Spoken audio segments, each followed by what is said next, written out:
नमस्कार दोस्तों, आज हम बात करने वाले हैं सीएसएस के एक पुरानी बट इम्पॉर्टेंट प्रॉपर्टी के बारे में, फ्लोट।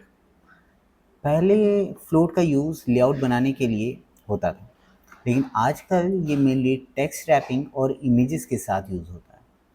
चलिए समझते हैं। फ्लोट एक एलिमेंट को लेफ़्ट या राइट साइड से पुश कर देता है और बाकी कंटेंट उसके आसपास फ्लो करते हैं। तो जानते हैं फ्लोट के बारे में। तो सबसे पहले मैं अपने वीएस कोड पे आ जाता हूँ और यहाँ पे मैंने एक कोड लिया है। ठीक, यहाँ पे मैंने एक फ्लोट लेफ़्ट को समझाया है कि कैसे यहाँ पे मैं फ्लोट लेफ़्ट करके एक एलिमेंट को लेफ़्ट साइड तक ले करके जाऊँगा। ठीक, तो उसके लिए आपको दिखाता हूँ और साथ ही साथ यहाँ पे कुछ कंटेंट के साथ सीएसएस और मैं आपको लेकर के जाता हूँ। ये देखिए, यहाँ पे मैंने फ्लोट लेफ़्ट किया है। ये जो इमेज दिखाई दे रही है, साथ ही साथ ये एक एग्जाम्पल है फ्लोट लेफ़्ट का। यहाँ पे दिया गया है, आप देख सकते हो कि यहाँ पे जो टेक्स्ट इमेज के राइट साइड में रैप हो रही है, ये यूज़ होता है जब हमने इमेज और टेक्स्ट को एक साइड डिस्प्ले करना हो तो आपको पहले मैं दिखा दूँ ये कैसे काम कर रहा है। तो जैसे कि आप ये देख रहे होगे, ये देखिए, ये इमेज है और ये टेक्स्ट है। तो इमेज पे मैंने फ्लोट लेफ़्ट लगा रखा है। अगर मैं इसको हटा दूँ तो ये मेरी इमेज कुछ इस तरीके से थी। ये मेरा बॉक्स जिसके अंदर एक इमेज है और फिर ये पैरा है। अब मैं चाहता था कि ये पैराग्राफ और ये इमेज आमने-सामने, यानी ये टेक्स्ट इसके ठीक सामने आ जाए। ठीक? तो इसके लिए क्या किया गया, ये इमेज पे मैंने जा कर के फ्लोट लेफ़्ट लगा दिया। फ्लोट लेफ़्ट से क्या होगा, ये इमेज के सामने ये टेक्स्ट आ जाएगा। और इसकी खासियत ये देखिए, यहाँ पे ये देखिए, जैसे-जैसे जा रहा है, अब कुछ आपको नज़र आया? आपने जैसे ये टेक्स्ट लिखा, ये टेक्स्ट इसके साथ-साथ होते हुए आया, लेकिन ये इमेज के जब तक था ये कंटेनिंग रही, फिर इसके बाद का जो टेक्स्ट रहा वो इस इमेज के नीचे आ चुका है। ठीक? तो इसका यूज़ मतलब क्या निकल के आ रहा है, आप इसका यूज़ जिस तरीके से आप न्यूज़पेपर या मैगज़ीन्स वगैरह में देखते हो कि इमेज होती है, फिर उसके बाद ये टेक्स्ट आता है साइड में, तो ये उसके लिए किया जा सकता है। यानी कि एचटीएमएल के द्वारा आप जब कोई सी वेबसाइट को बना रहे हो और वो वेबसाइट पे आपको मैगज़ीन लुक देना है या न्यूज़पेपर लुक देना है, तो उसके लिए भी आप इसका यूज़ कर सकते हो। ठीक है? तो आई होप आपको ये चीज़ समझ में आई होगी। ठीक इसी प्रकार आप फ्लोट राइट, यानी कि ये एलिमेंट है उसको राइट में भेजने के लिए और आप कर सकते हो। तो चलिए मैं वो भी करके दिखाता हूँ। ठीक है? तो सेम इसी तरीके से यहाँ पे भी मैं आ जाऊँगा, तो ये देखिए इसके ठीक राइट में आ चुका है। ठीक, फिर आता है हमारे पास प्रॉपर्टी फ्लोट नन की। कि फ्लोट नन कैसे काम करती है, चलिए दिखाता हूँ। ठीक है, तो या आप कह सकते हो मल्टीपल फ्लोट्स अगर मुझे देखने हो तो वो कैसे होंगे। ठीक, तो ये भी आप दिखाते हैं। पहले तो ये देखिए, यानी एक पैरेंट डिव है, उसके अंदर मल्टीपल फ्लोट्स आपको दिखा रहे हैं।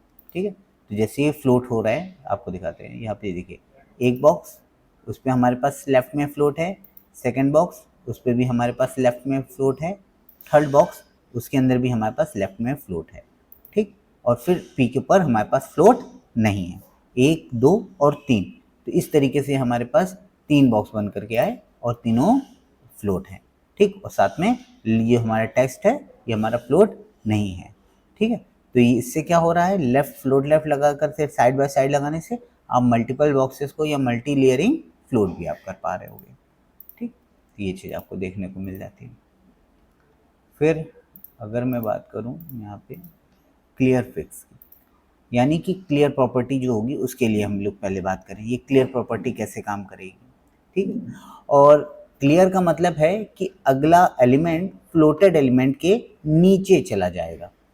ठीक, और साइड में नहीं आएगा। आप इसको इस तरीके से समझिए, यानी कि ये देखिए, ठीक, ये क्लियर प्रॉपर्टी यहाँ पे लगी हुई है और क्लियर प्रॉपर्टी के अंदर अगर आप देखोगे तो ये डेमो बॉक्स है सेम उसी के तरीके, जिसके अंदर एक इमेज और एक टेक्स्ट आपको दे रखा, 2 टेक्स्ट दे रखे हैं।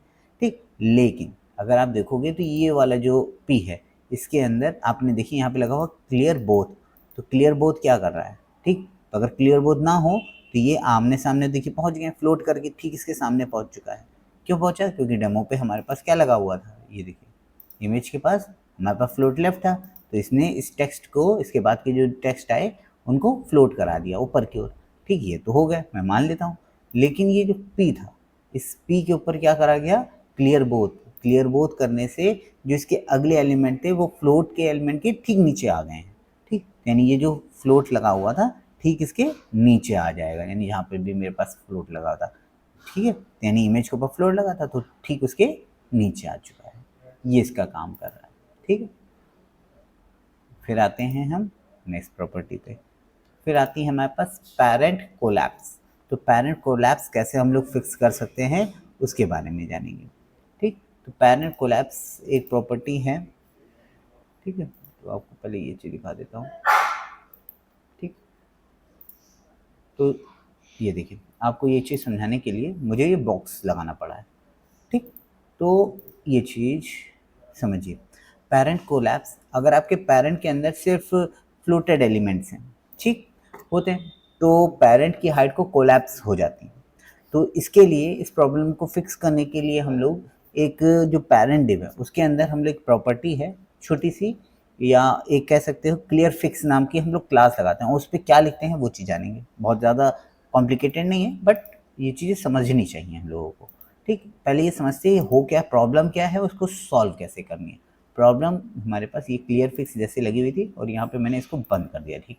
ये देखिए, अगर क्लियर फिक्स मैंने हटा दिया इसके पेरेंट से तो क्या दिक्कत हुई, तो अब आप देखोगे तो ये जो पेरेंट था उसके अंदर ये 3 बॉक्स या 4 चीज़ें थी, ठीक, जैसे ये 3 बॉक्स प्लस हमारे पास जो भी पैरा था वो सारी चीज़ें आ रही थी, ठीक। तो ये जो बॉक्स है, बॉक्स के ऊपर क्या लगा हुआ, फ्लोट लेफ्ट लगा हुआ, तो लेफ्ट से क्या हो रहा है, वो सारी चीज़ों को लेफ्ट में भेज रहा था, ठीक, भेज भी दिया गया, कोई दिक्कत नहीं आ रही। लेकिन जब ये फ्लोट कर दिया गया तो इसका जो पेरेंट था उसने अपनी स्पेस, यानी कि जो उसकी हाइट थी वो कैलकुलेट ही नहीं कर पा रहा, वो किसको माने, क्योंकि जैसे ही फ्लोट करा गया तो वो जो कंटेंट थे वो क्या कर गए, वो कंटेनर के फ्लो में चले गए, है, तो वो क्लियर ही नहीं कर पा रहा किसकी हाइट मैं मानूँ, तो वो अंदर से पूरी तरीके से स्पेस गायब हो गई, तो पेरेंट किसी की हाइट नहीं जस्टिफाई कर पा रहा था। इस वजह से यहाँ पे ये देखिए जो बॉर्डर यहाँ पे आपको बना हुआ है, आपको मैं दिखाना चाहूँगी, ये जो बॉर्डर बना हुआ है, ये बॉर्डर, जैसे ये बॉर्डर इसके अंदर ये कैरी कर रहा है, लेकिन यहाँ पे ये चीज़ कैरी नहीं कर पा रहा, क्यों नहीं कर पा रहा, क्या दिक्कत है, तो रीज़न यही है कि यहाँ पे उसे नहीं मिल रहा हाइट। तो अब मैं क्या कर रहा हूँ, यहाँ पे ओवरफ्लो लगा दूंगा, बस क्या लगा देंगे, ओवरफ्लो ऑटो। ओवरफ्लो ऑटो जैसे ही लगाएंगे इसके पेरेंट के अंदर तो वहाँ पे हमारे पास ये क्या होगा, जो जो हमारी फ्लोट की वैल्यूज थी वो अपने आप ही कंटेन कर लेगा वो, और जैसे कंटेन करेगी वो हाइट, तो यहाँ पे ये आपको पूरा पेरेंट एक डिव के रूप में नजर आएगा, वो स्पेस कैरी करता हुआ नजर आएगा, तो ये यहाँ पे यूज़ करा जा सकता है, ठीक है। तो दोस्तों, फ्लोट मेनली यूज़ होता है टेक्स्ट रैपिंग के लिए, जैसे मैगजीन या न्यूज़ आर्टिकल के लेआउट के लिए, लेकिन मॉडर्न लेआउट्स के लिए इस समय हम लोग फ्लेक्स बॉक्स या ग्रिड का ज़्यादा बेटर यूज़ करते हैं, और ये ज़्यादा ज़रूरी भी है। आप फ्लोट का यूज़ कब करते हो कमेंट में बताना, और अगर आपको वीडियो पसंद आया है तो लाइक करो, सब्सक्राइब करो और बेल आइकन ज़रूर दबाइएगा। मिलते हैं हम नेक्स्ट वीडियो में। Be happy coding.